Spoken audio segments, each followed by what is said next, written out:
بنانی چاہیے؟ آج کے ولاگ میں ہم اس بات کا جائزہ لیتے ہیں۔ اسٹاک ہوم سویڈن سے عارف تسانہ کی جانب سے سلام قبول کیجیے۔ ڈنمارک کی جو امیگریشن پالیسی ہے وہ یورپ کے بہت سے ممالک جو ہیں وہ اس کو کاپی کرنے کا سوچ رہے ہیں۔ سویڈن کی جو امیگریشن کی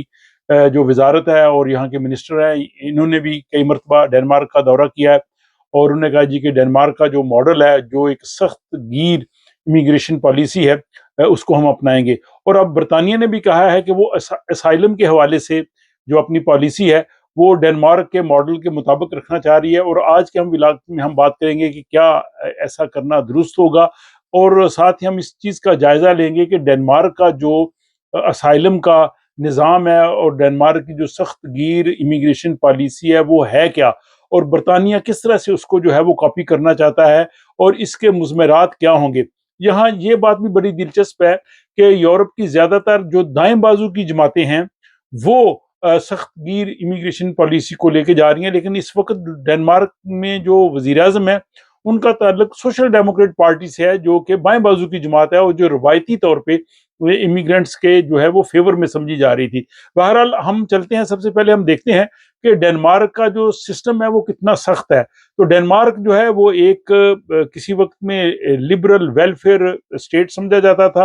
اور دنیا کے بہت سے جو لوگ ہیں، تارکین وطن ہیں، وہ ڈنمارک آئے اور آپ بھی وہاں پہ رہ رہے ہیں۔ لیکن پچھلے 10 سالوں میں یہ یورپ کا سب سے زیادہ جو ہے وہ سخت گیر ملک سمجھا جا رہا ہے امیگریشن کے حوالے سے، اور یہ واحد ملک ہے جس نے سب سے کم تعداد میں جو ہے مہاجرین لیے ہیں۔ جو اقوام متحدہ کا جو کوٹا ہے اس میں بھی اس نے بہت کم لوگوں کو لیا ہے، اور اپنا جو قانون ہے ایلینس ایکٹ، وہ پچھلے 36 سالوں میں 100 مرتبہ اس میں تبدیلیاں کی ہیں، یعنی مسلسل غیر یقینی کی صورتحال وہاں پہ رہی ہے۔ اور 2015 میں سب سے جو ہے وہ سخت تبدیلی کی گئی، اور اس میں یہ کہا گیا کہ اگر حکومت کو یہ لگے کہ جس ملک سے تارکین وطن آئے ہیں اگر وہاں پہ ان کے حالات اچھے ہو گئے ہیں تو ان کا ریفیوجی سٹیٹس ختم کر کے ان کو واپس بھیجا جا سکتا ہے، یا ان کو ڈنمارک میں رہنے کے لیے عارضی طور پہ جو ہے وہ سٹیٹس دیا جائے گا۔ اس طرح 2017 سے 2018 تک 900 سے زیادہ جو صومالیہ کے مہاجرین تھے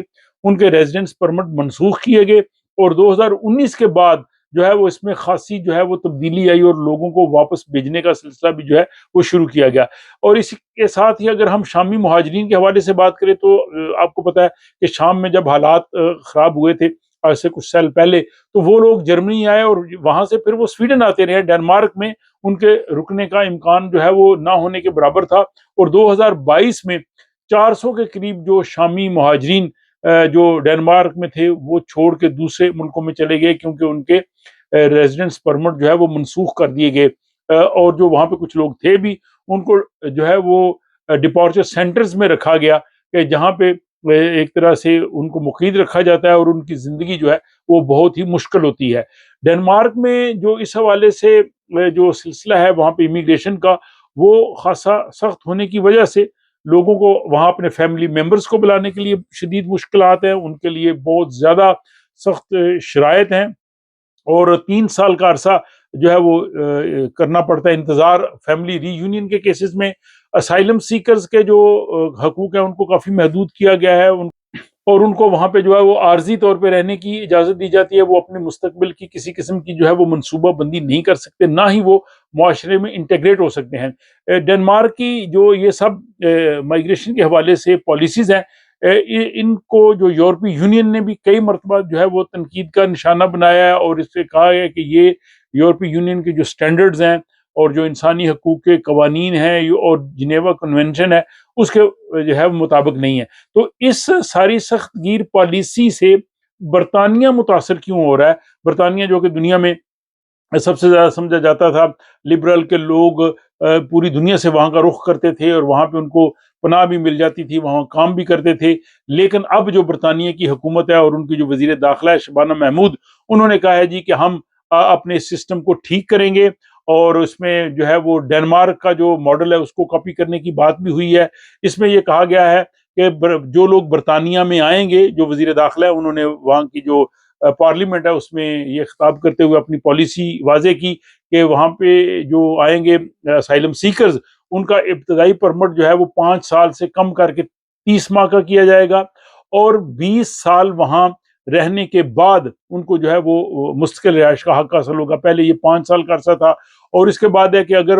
جس ملک سے آئے ہیں وہاں پہ کوئی خطرہ نہیں ہوگا تو ان کو پھر واپس بھجوایا جائے گا، اور ہوٹلز میں جو رہائش ہے وہ ختم کی جائے گی، اور انلیگل ورکنگ جو ہے اس پہ سخت کریک ڈاؤنز کیے جائیں گے، اور اس کے علاوہ جو لوگ وہاں پہ ہیں ان کو کام اور تعلیم کی طرف لے کے آیا جائے گا، اور فیملی ری یونین تب بھی ممکن ہوگی جب پناہ لینے والا جو ہے وہ کام کر رہا ہوگا یا اسٹڈی ویزے پہ شفٹ ہوگا۔ اور اس کے ساتھ ہی انہوں نے کچھ افریقی ممالک ان کو دھمکی بھی دی ہے کہ اگر انہوں نے اپنے شہری واپس نہ لیے تو ان کا جو ہے ان پہ ویزے کی پابندیاں لگ جائیں گی۔ تو برطانیہ کی جو وزیر داخلہ شبانہ محمود، ان کا یہ کہنا ہے کہ ہمارا فرض ہے کہ ہم اپنے سسٹم کی خرابیوں کو ٹھیک کریں، اور ہم جو ہے وہ آہستہ آہستہ اس سارے سسٹم کو جو ہے وہ بہتر کریں گے۔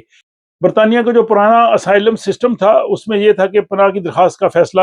6 ماہ میں ہونا ہوتا تھا، لیکن اکثر جو ہے وہ دیر سے ہوتا تھا، اور اس کے بعد جو ہے وہ 5 سال کے بعد ان لوگوں کو وہاں پہ مستقل طور پہ رہنے کا حق مل جاتا تھا۔ اس کے علاوہ انسانی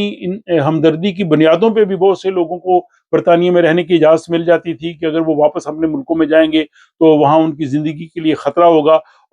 تو گزشتہ 4 سالوں میں جو اپیلیں ہوئی اس میں 30% جو اپیلیں جو ہیں وہ کامیاب رہی، یعنی اس طرح سے بہت زیادہ لوگوں کو فائدہ ہوا۔ لیکن اب جو ہے وہ ڈنمارک کی طرح کہ اگر وہاں پہ سخت قوانین آئیں گے تو پھر ایک تو وہ لوگ جو کشتیوں کے ذریعے برطانیہ پہنچتے ہیں ان کی تعداد جو ہے وہ کافی کم ہو جائے گی۔ تو حکومت جو نئی اصلاحات لا رہی ہے اس میں ایک تو ان کا ہدف یہ ہے کہ جو کشتیوں کے ذریعے برطانیہ لوگ آتے ہیں ان کی تعداد کم ہو، اور جو سمگلنگ کے ذریعے یا مختلف ذرائع سے وہ یہاں پہ غیر قانونی طور پہ آتے ہیں ان کی حوصلہ شکنی کی جائے۔ اس حوالے سے بی بی سی نے بھی ایک پوری تفصیل دی ہے جس میں یہ کہا گیا ہے کہ 2025 میں تقریباً 40,000 لوگ جو ہے وہ کشتیوں کے ذریعے جو ہے برطانیہ پہنچے ہیں۔ تو برطانیہ جو ہے وہ ان تمام خرابیوں کو ٹھیک کرنے کے لیے ان کے بقول جو ہے وہ ڈنمارک کی مثال کو کاپی کرنا چاہ رہا ہے، لیکن ڈنمارک کی جو مثال ہے یہ بتاتی ہے کہ سخت قوانین تو آپ کر سکتے ہیں لیکن انسانی، اخلاقی اور جو قانونی چیزیں ہیں یہ بڑی اہم ہیں، اور اس میں جو خاندان جو بٹے ہوتے ہیں ان کی فیملی ری یونین یہ ایک بہت بڑا پرابلم ہوتی ہے، اور بہت سے ایسے لوگ ہیں جن کو جو ہے وہ ملکوں میں واپس بھجوایا جاتا ہے، حالانکہ وہاں پہ حالات اس حوالے سے ٹھیک نہیں ہیں، اور انسانی حقوق کی جو تنظیمیں ہیں اور یورپی یونین کی جو عدالتیں ہیں وہ اس حوالے سے کئی مواقع پہ اپنی ریزرویشنز جو ہیں وہ دے چکی ہیں۔ تو برطانیہ کی جانب سے ڈنمارک کے ماڈل کو کاپی کرنا یہ ظاہر کرتا ہے کہ برطانیہ اپنے امیگریشن قوانین کو بہت سخت کر رہا ہے، اور یہاں سویڈن میں جو اس وقت حکومت ہے یہ بھی جو ڈینش ماڈل ہے اس سے کافی متاثر ہے، اور ڈینش ماڈل جو ہے وہ میں نے آپ کو بتایا کہ اس میں بہت سخت جو ہے وہ تبدیلیاں کی گئی ہیں، انہوں نے اپنے قوانین کو 100 سے زیادہ مرتبہ جو ہے وہ انہوں نے تبدیل کیا ہے، اور لوگوں کو وہاں پہ مستقل رہنے کا حق جو ہے وہ اس کو ختم کیا ہے، اور اس وقت ڈنمارک میں آ کے سیٹلمنٹ ہونا خاصا مشکل ہے۔ اور اس کے ساتھ ہی ڈنمارک نے سٹیزن شپ کے جو قوانین ہیں ان کو بھی کافی سخت کیا ہوا ہے، اور پورے یورپ میں یہ ایک انوکھی مثال ہے کہ وہاں پہ جو سٹیزن شپ یعنی نیشنلٹی کا جو پروسیس ہوتا ہے اس میں جو امیدوار ہیں ان کی حتمی جو منظوری ہے وہ ڈینش پارلیمنٹ کی طرف سے دی جاتی ہے، اور حالیہ دنوں میں ایک کیس بھی آیا تھا کہ جس میں ڈینش پارلیمنٹ نے ایک جو ہے وہ نظریات کی بنیاد پہ جو ہے وہ نیشنلٹی کی درخواست کو مسترد کیا تھا۔ تو اگر مستقبل میں اس طرح کے مزید جو ہے وہ واقعات آتے ہیں تو اس کا مطلب یہ ہے کہ وہاں پہ اگر کسی کو مستقل ویزا مل بھی جاتا ہے تو نیشنلٹی کے لیے پھر اس کو بڑا جو ہے وہ مشکل پروسیس سے گزرنا پڑے گا، اور یہ ان تمام لوگوں کے لیے جو ہے وہ مشکلات بڑھ جائیں گی۔ اور اگر ڈینش ماڈل باقی یورپی ممالک نے کاپی کرنے شروع کیے تو سمجھیں کہ یہ امیگریشن پالیسی ان ملکوں کی بہت سخت ہو جائے گی۔ تو بہرحال یہ ایک موازنہ تھا، یہ ایک معلومات تھیں جو